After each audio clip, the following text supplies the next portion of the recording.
Welcome everyone to the NJCAA Network studio in Charlotte, North Carolina. We have a thrilling March on the way featuring some of the top junior college basketball teams in the country. And today we reveal the teams competing in our NJCAA Division II Women's Basketball Championship with our selection show presented by Digital Scoreboards.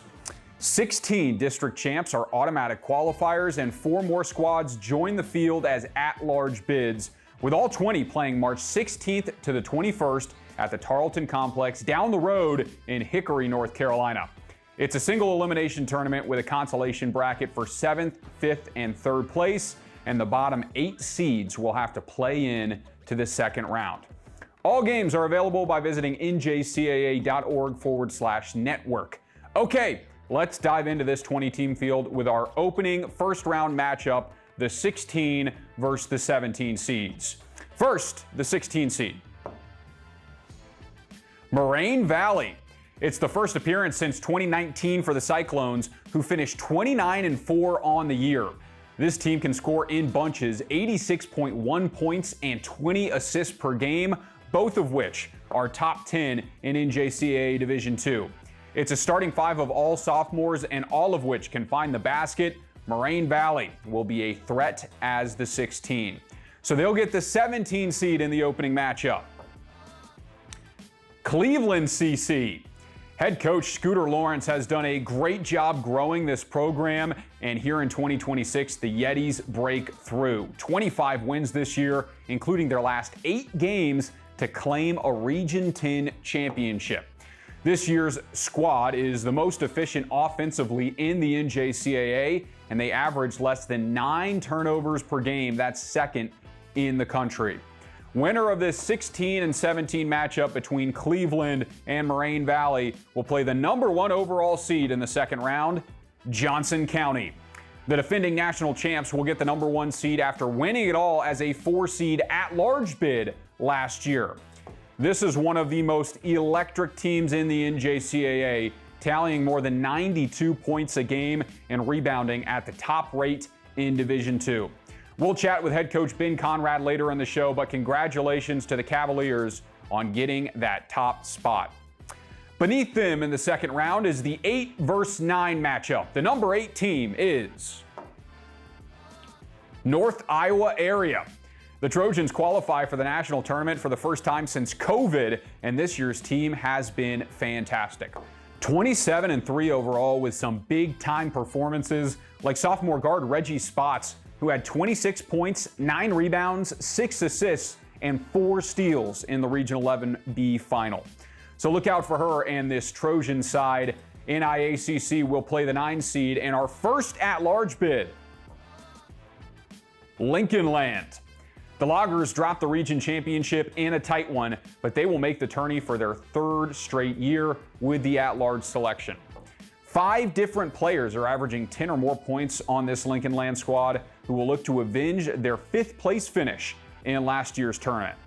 We drop down to the second opening round matchup, which pits the number 13 against the number 20. The number 13 seed, Des Moines Area.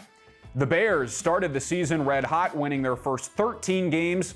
Before hitting a lull in the middle of the season, they lost 6 in a row. Since then, they have bounced back phenomenally, taking down number 5 Kirkwood in the region champ before dominating in the districts. Congratulations to Coach Kavarik and DMACC. Number 13 plays the number 20, Monroe CC.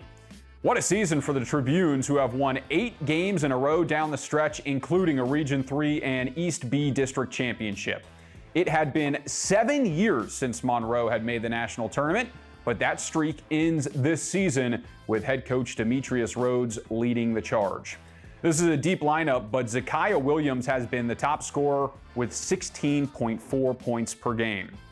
An intriguing 13 versus 20 matchup where the winner will play the number 4 seed, Pima. The Aztecs have put together another strong campaign with a 26-4 record and their 2nd straight regional title over Mesa. This Pima team has dominated the glass, out-rebounding opponents by 20 on average, which is 2nd in the NJCAA Division II ranks. Kylie Sowers-Miller continues to be a force, back-to-back ACCAC D2 Player of the Year honors, and her and the rest of this Aztec squad looking to make a deep run. All right, time for the final game on the left side of the bracket, the 5 and the 12. The 5th seed is Schoolcraft. The Ocelots are headed to Hickory following a perfect season, 31-0 with a Great Lakes District C title. They went 1-1 in the tournament last year, but are looking for more success and more scoring this time around after finishing 3rd in NJCAA DII in points per game as a team, averaging 90.8 this year. That high scoring machine gets the number 12 seed in the opening round. Union. Our second at-large selection into the tournament, the Owls season will continue despite losing in the region finals to Harcum. Union College, New Jersey put together a 23-win campaign and showcases one of the best defenses in the country, forcing nearly 30 opponent turnovers and picking up 20 steals per game. So that battle of high-octane offense and stifling defense will be really fun to watch in the 5v12.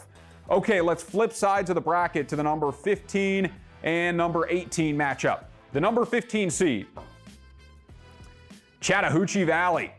After ending a 30-year tournament drought last year, the Pirates are dancing for the second straight season, claiming a Gulf South District title. Freshman guard London Van Arsdale has burst onto the scene, leading CVCC in scoring with 15.8 per game, while also tallying nearly 3 steals a contest. We'll see how they perform in the opening round against number 18, National Park. The Nighthawks are dancing for the first time in program history, dominating at the Kettle all year long and claiming a Region 2 and district title.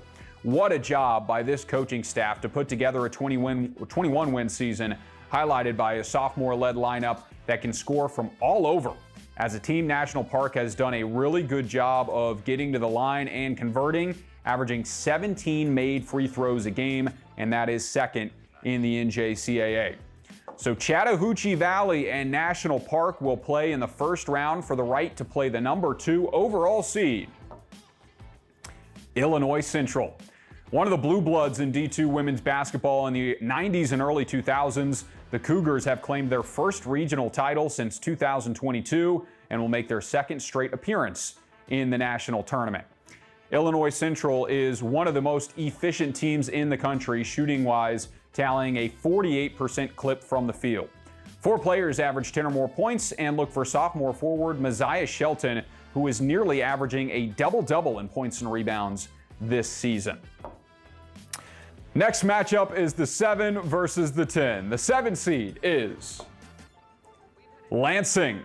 The Stars are shining their way into the big dance, and it had been 30 years since the last time that happened.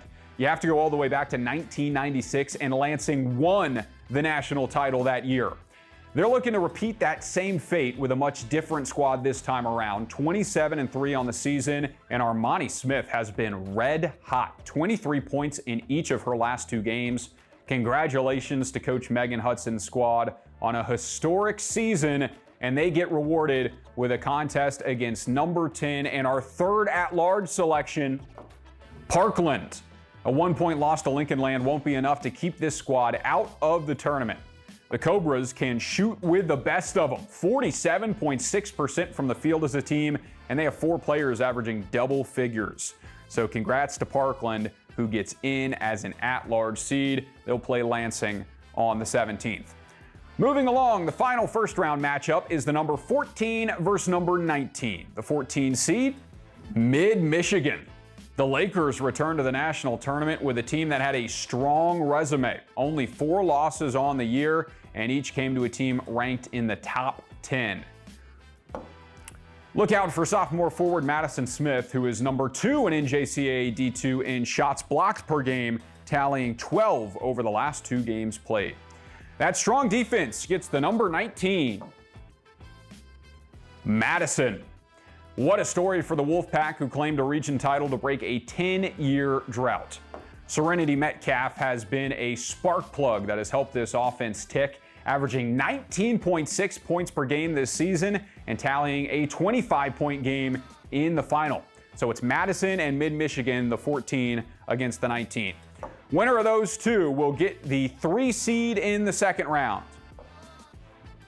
Harcum, after a 1-point loss in the region championship, kept them out of the tournament last year. The Bears have played determined and confident basketball all season long.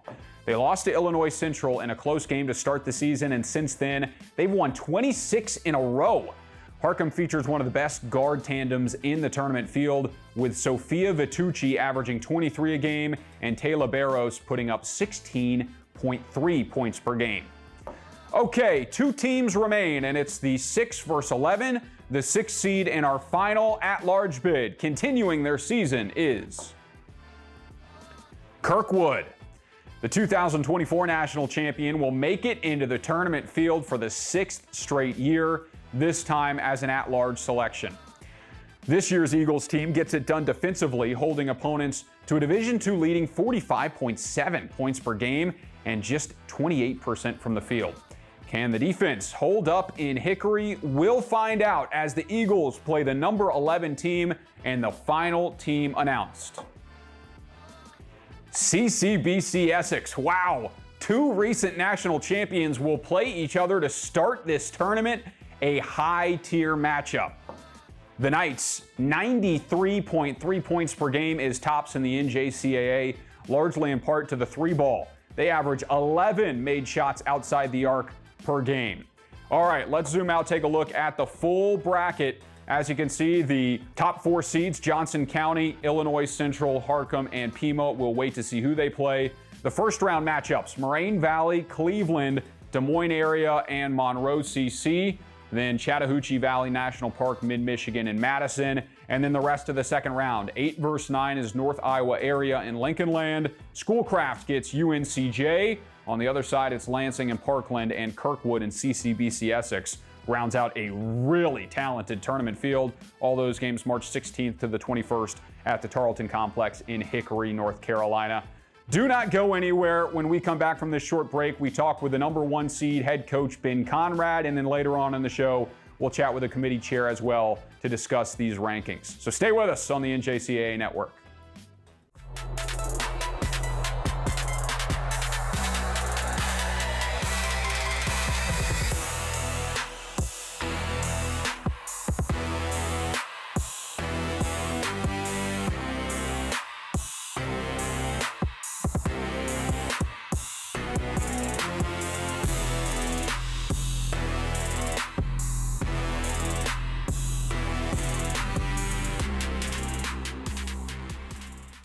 For the last 87 years, the NJCAA has provided academic and athletic opportunities to thousands of student athletes. However, several rules make it more challenging for 2-year college transfers. Recently, 16 national coaches associations, led by the National Fast Pitch Coaches Association, sent a request for change to NCAA leadership to make the rules the same for all transfers. We commend their leadership and stand together in support of same game, same rules.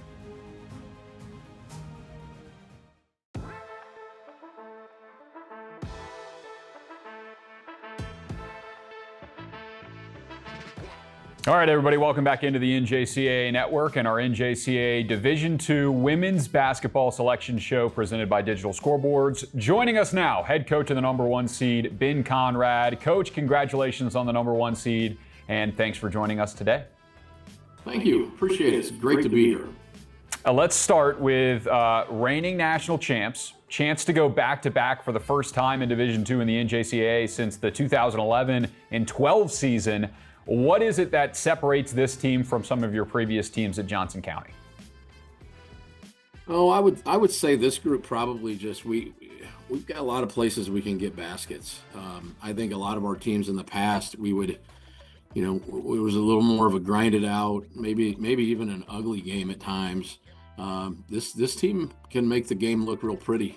To be honest with you, they can shoot it a little bit.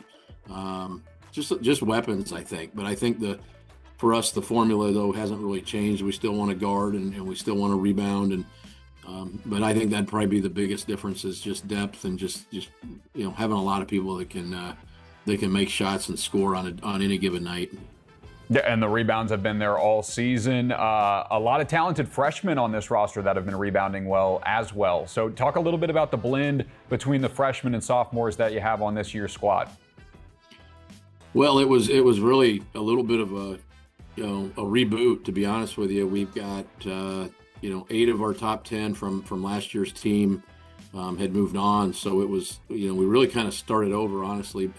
But we were comfortable with that. We knew the freshman class was pretty good. I think you have a pretty good idea coming in, the strength of your incoming groups, and so we felt good about it. But I think most people at our level will tell you, you're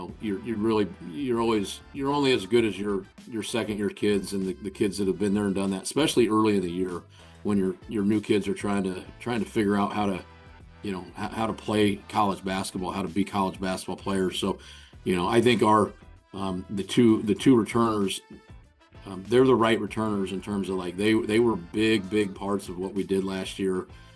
There were games where Kara Strickland and obviously Layla Scott just put us on their back, whether it was last year down the stretch in the league play or at the national tournament. So it's been a really good blend of talent and experience, and it is a fairly inexperienced team. So what they've been able to do has been impressive.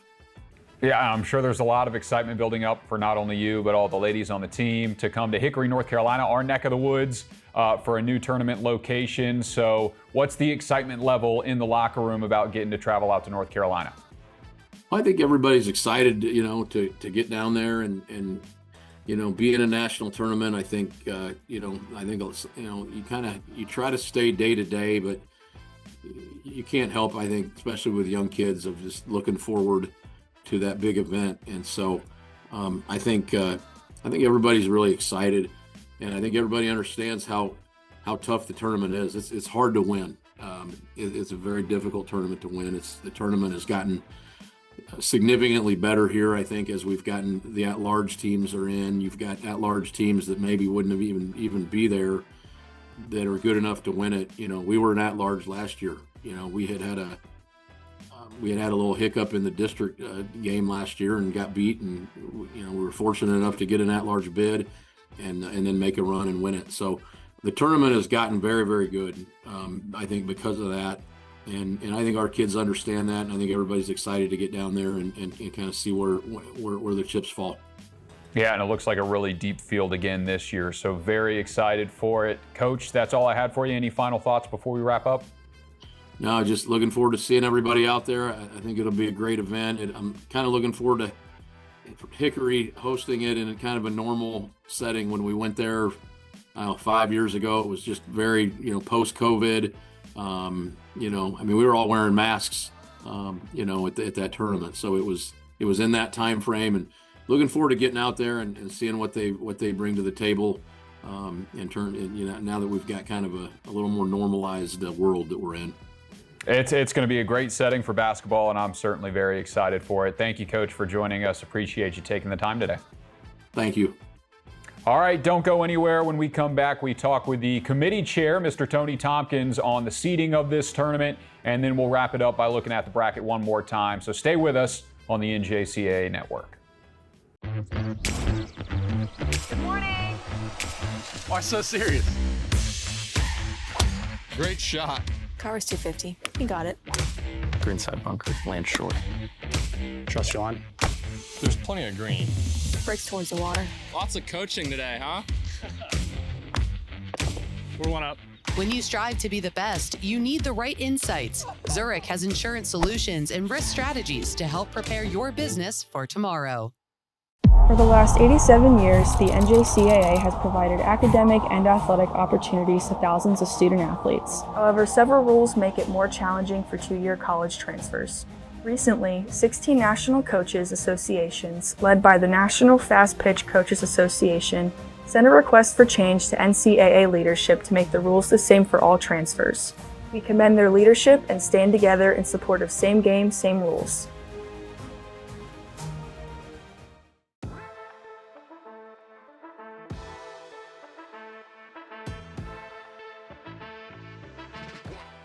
Welcome back into our NJCAA Division II Women's Basketball Selection Show. Joining us now is the committee chair of this selection process, Mr. Tony Tompkins. Tony, thanks for hopping on. Absolutely. First things first, it was a pretty long discussion for you all. Talk about the hardest talking points that you guys had to go through in building out this 20-team field. Probably the toughest, trying to look at my notes here, is trying to select the at-larges. Those are really tough. I think we had, at least with Kirkwood being upset, I think it kind of knocked somebody out. And unfortunately, I think it was Mesa this year. But that was the most discussion that we had on, was between basically Union and Mesa. Yeah, and there was a lot of talent at the top this year, really all throughout the tournament field. But the 1 through 5, your 5 seed is undefeated to this point. So talk about the depth of disparity and a lot of talent in this field as a whole. Yeah, with Schoolcraft being undefeated, it was a lot of discussion just overall, like strength of schedule. I mean, for me, they definitely passed the eye test. Like they're very good. ICC, very tough schedule. And I think their overall body of work, that's what kind of made them the number 2 seed. Johnson, obviously they're undefeated as well, returning national champion. Harcum, Pima, very, very strong teams. And I mean, honestly, I feel like overall, even compared to last year, this is a very, very strong field. So it's going to be really fun to watch. Yeah, a strong field that's traveling to a new location. Talk about the excitement levels in heading to Hickory, North Carolina to get to play this tournament. Yeah, Hickory, they did it, I believe, during the COVID year on just a short notice, and their team out there did a fantastic job just within short notice. So looking forward to seeing those guys out there again, and looking forward to what they can do out there. All right, that's all I had for you, Tony. Any other further comments before we wrap this thing up? No, I think we're good. Looking forward to this tournament getting started. Thank you, everybody. That's Tony Tompkins of Johnson County. And when we come back, we'll take one more look at the bracket as a whole. So don't go anywhere here on the NJCAA Network.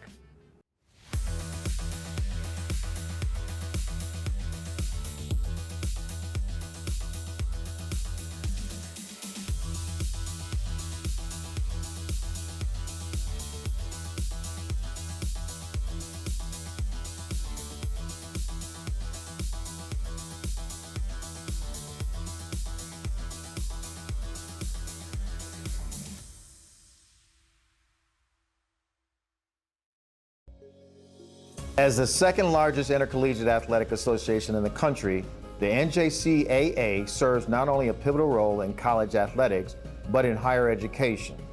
The NJCAA Foundation aims to move the association forward through resources, grant programs, and other special initiatives. Your gift to the NJCAA Foundation will make a difference and create opportunities.